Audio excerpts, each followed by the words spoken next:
안녕하세요.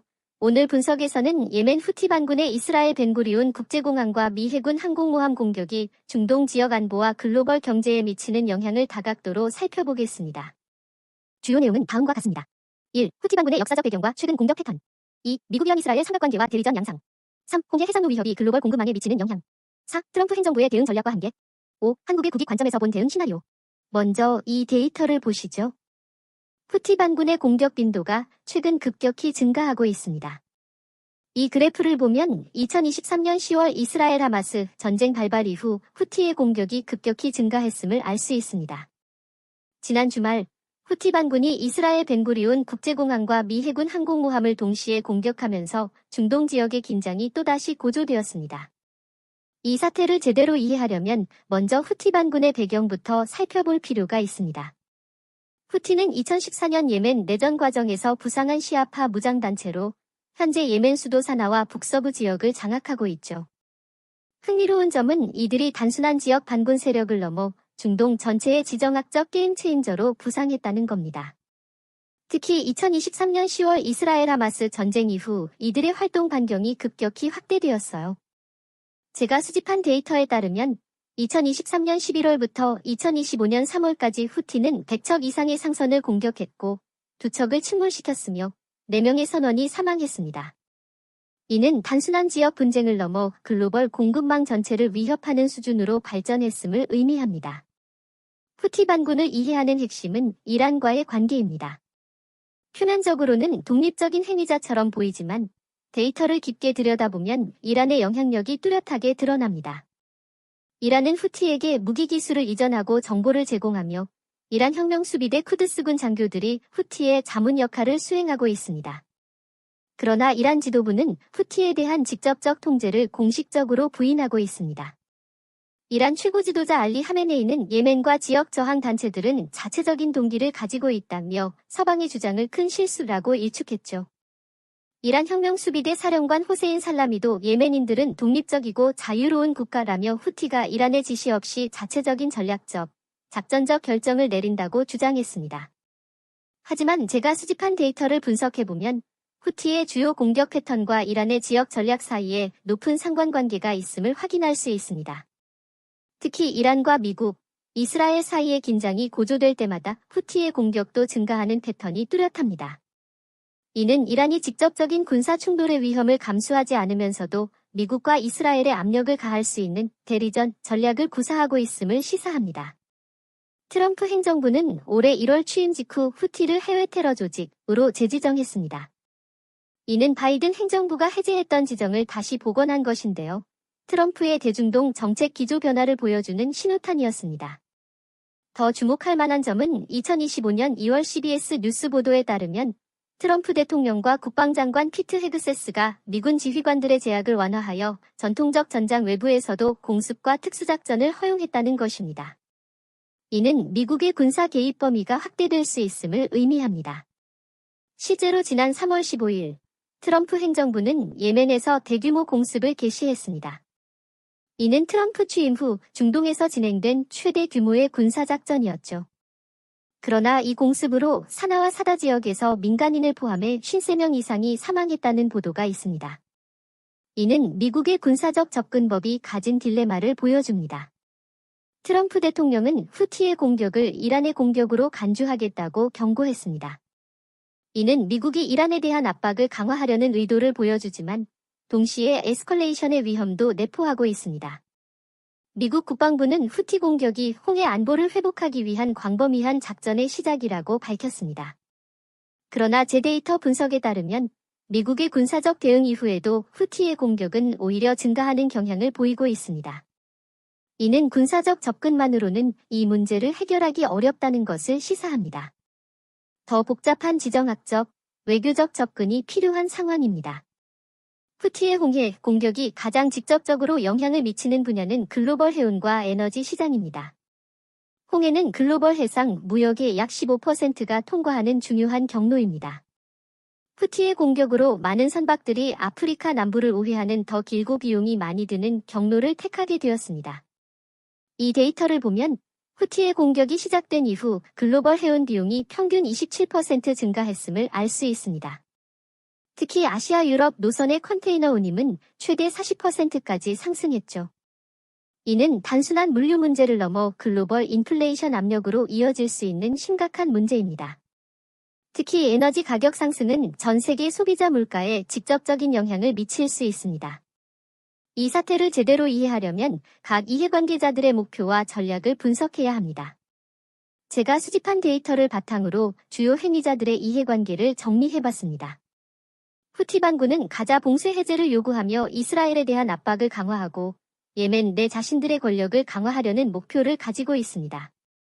그들은 미국의 공격에도 불구하고 이스라엘과 미국 목표물 공격을 지속하며 가자 봉쇄가 해제될 때까지 벤구리온 공항이 안전하지 않을 것이라고 경고했습니다.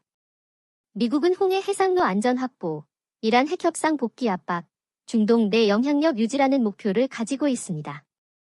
트럼프 행정부는 후티 공격을 이란의 책임으로 간주하며 대규모 공습으로 후티의 능력을 약화시키려 하고 있습니다.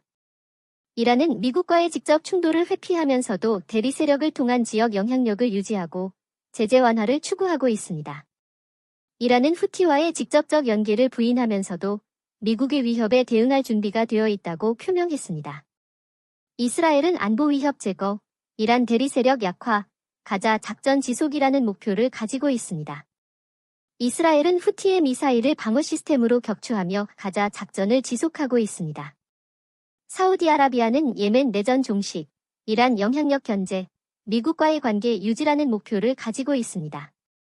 사우디는 미국 작전에 대한 직접적 지원을 부인하면서도 예멘 내전 해결을 모색하고 있습니다. 역사는 종종 반복된다고 하죠. 현재 상황을 더 잘 이해하기 위해 과거의 유사한 사례들과 비교해보겠습니다. 첫 번째로 살펴볼 사례는 2019년 사우디 아람코 석유시설 공격입니다. 당시 후티가 책임을 주장했지만 미국과 사우디는 이란의 직접 개입을 의심했죠. 현재 상황과 유사하게 대리전 양상을 보였으나 당시보다 현재는 국제적 영향력이 더 큽니다. 두 번째 사례는 2016에서 2018년 홍해 상선 공격입니다. 이는 후티의 초기 해상 공격 시기였는데 현재는 공격 범위와 빈도, 정교함이 크게 증가했습니다. 세 번째로 참고할 만한 역사적 사례는 1980년대 탱커 전쟁입니다. 이란-이라크 전쟁 중 페르시아만에서 발생한 상선 공격으로 국제 해상로 안보와 에너지 가격에 상당한 영향을 미쳤습니다. 그러나 현재 후티의 공격은 더 광범위한 지정학적 맥락에서 발생하고 있습니다. 이러한 역사적 사례들을 분석해보면 해상 교통로에 대한 위협이 단기적인 군사적 대응만으로는 해결되기 어렵다는 패턴을 발견할 수 있습니다. 보다 포괄적인 외교적, 경제적 접근이 필요했던 것이죠. 이제 이 모든 상황이 한국에 어떤 영향을 미치는지, 그리고 우리는 어떻게 대응해야 하는지 살펴보겠습니다. 한국은 세계 10대 무역국으로 홍해 항로의 안전은 우리 경제에 직접적인 영향을 미칩니다. 이 데이터를 보면 한국의 원유 수입의 약 60%가 중동 지역에서 이루어지고 있으며 우리나라 수출의 중요 시장이기도 합니다. 특히 사우디아라비아, UAE, 카타르와의 교역이 핵심을 이루고 있죠. 단기적으로는 한국 해운사들이 홍해 항로 우회로 인한 비용 증가와 일정 지연을 경험하고 있습니다. 현대상선 등 주요 해운사는 대체 항로 확보 및 보험 비용 관리에 집중하고 있습니다. 제 분석에 따르면 홍해 항로 우회로 인해 한국 유럽 간 해상 운송 비용은 평균 35% 증가했으며 운송 시간은 약 10일 추가되었습니다. 이는 우리 수출 기업들의 경쟁력에 직접적인 타격을 줄 수 있는 요소입니다. 정부 차원에서는 청해부대 활동 범위 확대를 검토하고 한국 선박 보호를 위한 국제연합작전 참여 가능성을 모색하고 있습니다. 또한 중동 주재 한국 기업 및 교민 안전 대책도 강화되고 있죠. 장기적으로는 이 사태가 한국에게 기회가 될 수도 있습니다. 제가 최근 인터뷰한 중동 안보 전문가는 다음과 같이 말했습니다. 후티 반군의 공격은 단기적으로는 해운 비용 상승을 가져오지만 장기적으로는 글로벌 공급망 재편과 한국의 중동 에너지 의존도 다변화 필요성을 부각시킬 것입니다. 한국은 이란과의 관계와 미국 주도 안보 협력 사이에서 균형점을 찾아야 합니다. 특히 한국 기업들이 가진 강점을 활용할 수 있는 기회도 있습니다. 방산 분야에서는 미사일 방어 시스템과 레이더 기술을 활용해 이스라엘, 사우디와의 방산 협력을 확대할 수 있습니다. 최근 중동 국가들의 방위산업 현대화 수요가 급증하고 있는데 이는 한국 방산기업에게 큰 기회가 될 수 있습니다. 조선 분야에서는 고부가 가치 선박건조 기술을 활용해 보안이 강화된 상선 개발로 틈새 시장을 공략할 수 있습니다. 후티의 공격으로 인해 선박 보안에 대한 관심이 높아지고 있는데 이는 우리 조선업계에 새로운 수요를 창출할 수 있습니다. 에너지 분야에서는 LNG 처리 기술과 신재생 에너지 기술을 활용해 중동 국가들의 에너지 다변화 수요에 대응할 수 있습니다.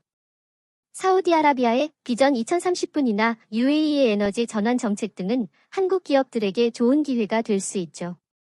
이제 이 사태가 가진 더 넓은 글로벌 전략적 함의를 살펴보겠습니다. 첫째, 이 사태는 미국의 중동 전략 변화를 보여줍니다. 트럼프 행정부는 취임 직후 이란과의 새로운 핵 협상을 제안했으나 거부당했고 이후 후티 공격을 통해 이란의 간접적 압박을 가하고 있습니다. 이는 최대 압박 전략의 일환으로 볼 수 있습니다. 둘째, 이란의 저항의 축 전략이 여전히 유효함을 보여줍니다. 이란은 직접적인 군사 충돌 위험을 감수하지 않으면서도 후티, 하마스, 헤즈볼라 등 대리 세력을 통해 미국과 이스라엘에 지속적인 압력을 가하고 있습니다. 셋째, 글로벌 공급망의 취약성이 다시 한번 드러났습니다. 코로나19 팬데믹 이후 공급망 회복력, 리질리언스에 대한 관심이 높아졌는데 후티의 홍해 공격은 글로벌 공급망의 또 다른 취약점을 노출시켰습니다. 넷째, 비국가 행위자, 난스테이트 액터의 영향력이 계속 증가하고 있음을 보여줍니다. 후티와 같은 비국가 무장단체가 글로벌 해운과 에너지 시장에 상당한 영향을 미칠 수 있다는 사실은 국제안보 패러다임의 변화를 시사합니다. 이제 향후 어떻게 사태가 전개될지 몇 가지 시나리오를 분석해 보겠습니다. 첫 번째 시나리오는 에스컬레이션입니다. 미국이 추가 공습을 감행하고 후티가 더 강력한 보복으로 대응하며 이란이 더 직접적으로 개입하는 상황입니다. 이 경우 홍해 해상로는 사실상 봉쇄되고 글로벌 에너지 가격은 급등할 가능성이 높습니다. 제 분석에 따르면 이 시나리오의 발생 확률은 약 30%입니다. 특히 이란과 이스라엘 사이에 직접 충돌이 발생할 경우 이 시나리오로 급격히 전환될 가능성이 있습니다. 두 번째 시나리오는 현상 유지입니다. 미국의 제한적 공습과 후티의 제한적 공격이 지속되는 상황으로 홍해 해상로의 위험은 계속되지만 완전히 봉쇄되지는 않습니다. 글로벌 해운사들은 계속해서 오해 경로를 사용하게 되고 이는 장기적인 물류 비용 상승으로 이어집니다. 이 시나리오의 발생 확률은 약 50%로 현재로서는 가장 가능성이 높은 시나리오입니다. 이란과 미국 모두 전면적 충돌을 원하지 않는 상황에서 이런 저강도 분쟁 상태가 지속될 가능성이 높습니다. 세 번째 시나리오는 디에스컬레이션입니다. 외교적 중재를 통해 후티의 공격이 중단되고 가자 지구에서의 휴전이 이루어지는 상황입니다. 이 경우 홍해 해상로는 점진적으로 안정을 되찾고 글로벌 해운과 에너지 시장도 정상화됩니다. 이 시나리오의 발생 확률은 약 20%로 현재로서는 가능성이 가장 낮습니다. 그러나 사우디아라비아나 카타르와 같은 중재자들의 역할이 강화될 경우 이 시나리오의 가능성이 높아질 수 있습니다. 지금까지 살펴본 분석을 바탕으로 한국이 취할 수 있는 전략적 선택지를 정리해 보겠습니다. 첫째, 에너지 안보 강화입니다. 중동 에너지 의존도를 점진적으로 줄이고 공급원을 다변화하는 전략이 필요합니다. 특히 미국, 호주, 러시아 등 비중동 지역으로부터의 에너지 수입을 확대하고 신재생 에너지 전환을 가속화할 필요가 있습니다. 둘째, 해운 안보 협력 강화입니다. 청해부대의 활동 범위를 확대하고 미국 주도의 홍해 안보 이니셔티브에 적극 참여하는 방안을 검토할 필요가 있습니다. 동시에 이란과의 외교 채널은 유지하여 균형 있는 접근을 취하는 것이 중요합니다. 셋째, 방산 및 조선 산업의 중동 진출 확대입니다. 한국의 방산 기술과 조선 기술은 중동 지역에서 높은 경쟁력을 가지고 있으며 현재의 안보 위기는 이러한 산업의 진출 기회를 확대할 수 있습니다. 넷째, 글로벌 공급망 회복력 강화입니다. 기업들은 저스트인타임 방식에서 저스트인케이스 방식으로 전환하고 재고 관리와 대체 공급망 확보에 더 많은 투자를 할 필요가 있습니다. 마지막으로 중동 지역에서의 균형 외교를 강화해야 합니다. 미국과의 동맹을 유지하면서도 이란을 포함한 중동 각국과의 실용적 관계를 발전시켜 나가는 균형 잡힌 접근이 필요합니다. 오늘 분석을 마무리하며 한 가지 생각을 나누고 싶습니다. 후티 반군의 공격은 표면적으로는 이스라엘 하마스 전쟁의 부산물처럼 보이지만 더 깊이 들여다보면 중동의 지정학적 구조 변화를 보여주는 중요한 신호입니다. 데이터는 거짓말하지 않습니다. 그러나 데이터만으로는 전체 이야기를 말할 수 없죠. 후티의 공격 뒤에는 예멘의 내전, 이란의 지역 전략, 미국의 중동 정책 변화, 그리고 글로벌 에너지 시장의 역학관계가 복잡하게 얽혀 있습니다. 우리는 이런 복잡한 지정학적 상황에서 단순한 이분법적 사고를 경계해야 합니다. 선과 악, 우리와 그들이라는 프레임은 현실의 복잡성을 제대로 담아내지 못합니다. 데이터에 기반한 냉철한 분석과 다양한 관점을 고려한 균형 잡힌 시각이 그 어느 때보다 중요한 시점입니다. 한국은 중동 지역의 직접적인 당사자는 아니지만 글로벌 공급망과 에너지 안보를 통해 깊이 연결되어 있습니다. 우리는 이 위기를 단순히 남의 일로 치부할 수 없으며 적극적으로 우리의 국익을 보호하고 국제사회의 안정에 기여할 방안을 모색해야 합니다. 다음 분석에서는 이란의 저항의 축 전략과 미국의 최대 압박 정책이 충돌하는 지점을 더 깊이 들여다보고 이것이 한국의 중동 정책에 주는 함의를 살펴보도록 하겠습니다. 여러분의 의견과 질문도 댓글로 남겨주시면 다음 분석에 반영하겠습니다. 오늘 분석이 여러분께 중동 정세를 이해하는 데 도움이 되었기를 바랍니다. 감사합니다.